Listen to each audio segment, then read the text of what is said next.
தியான தலைப்பு நுகம் நல்லது. ஒருமுறை சாது சுந்தர் சிங் புத்த துறவி ஒருவருடன் இமயமலை பகுதியில் நடந்து சென்று கொண்டிருந்தார்.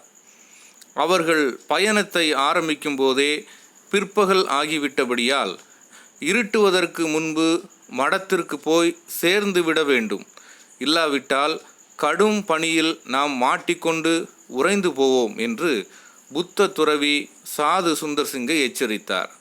எனவே இருவரும் வேகமாக சென்று கொண்டிருந்தனர். அவ்வாறு அவர்கள் ஒரு செங்குத்தான பாறைக்கு மேலே குறுகலான ஒரு பாதையில் சென்று கொண்டிருந்தபோது ஒரு மனிதன் உதவிக்காக கதறும் சத்தம் கேட்டது.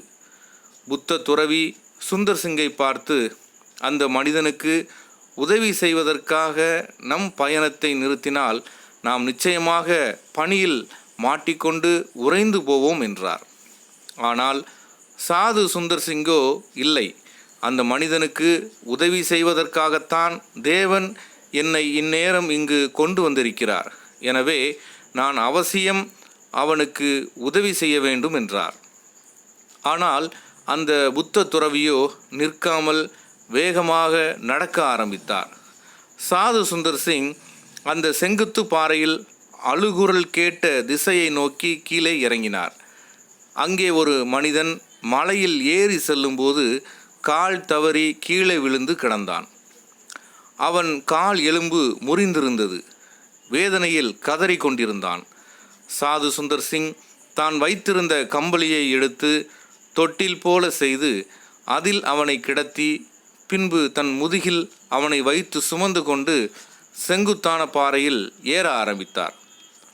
சாது சுந்தர் சிங்கின் உடல் முழுவதும் வியர்த்ததால் பனியிலிருந்து பாதுகாப்பு கிடைத்தது. தான் செல்ல இருந்த மடத்தில் விளக்குகள் எரிவது தூரத்தில் தெரிந்தது. சுந்தர் சிங் மடத்தை அடைவதற்கு சற்று முன் கீழே விழ நேர்ந்தது. அவர் மயக்கமடைந்து கீழே விழவில்லை. ஏதோ பனிக்குள்ளே உறைந்து போயிருந்த ஒரு பொருளில் கால் இடறி கீழே விழுந்தார். உள்ளே என்ன இருக்கிறது என்று பனியை விலக்கி பார்த்தார் சுந்தர் சிங். அது வேறு ஒன்றுமல்ல, சுந்தர் சிங்கோடு வழி நடந்து வந்த புத்த துறவியின் உறைந்து போன உடல்தான் அது.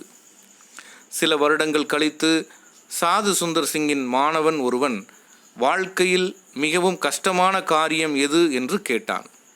அதற்கு சுந்தர் சிங், சுமப்பதற்கு சுமை ஏதும் இல்லாமல் இருப்பதுதான் வாழ்க்கையில் மிகவும் கஷ்டமான காரியம் என்று சட்டென பதிலளித்தார். நம்மில் பெரும்பாலானோர் நுகத்தை விரும்புவதில்லை. சுமையில்லாத சுலபமான வாழ்வைதான் மனிதர்கள் விரும்புகின்றனர். ஆனால் தேவனுடைய நுகத்தை நாம் ஏற்றுக்கொண்டு அவருடைய சுமையை சுமந்தால் நம் ஆத்துமாக்களுக்கு இளைப்பாறுதல் கிடைக்கும் என்று தேவன் சொல்கிறார். அவருடைய நுகம் என்பது அவருடைய கற்பனைகள், அவை பாரமானவைகள் அல்ல என்று வேதம் கூறுகிறது. எனவே அவருடைய கற்பனைகளை நாம் ஏற்றுக்கொண்டு அதன்படி நடந்தால் நம் ஆத்துமாக்களுக்கு இளைப்பாறுதல் கிடைக்கும். ஆகவே தேவ வசனத்தின்படி நடப்பதை தெரிந்து கொள்வோம். நம் பயணம் பாதுகாப்பாக அமையும். கர்த்தர் தாமே இந்த தியான பகுதியை நமக்கு ஆசீர்வதித்து தருவாராக. ஆமேன்.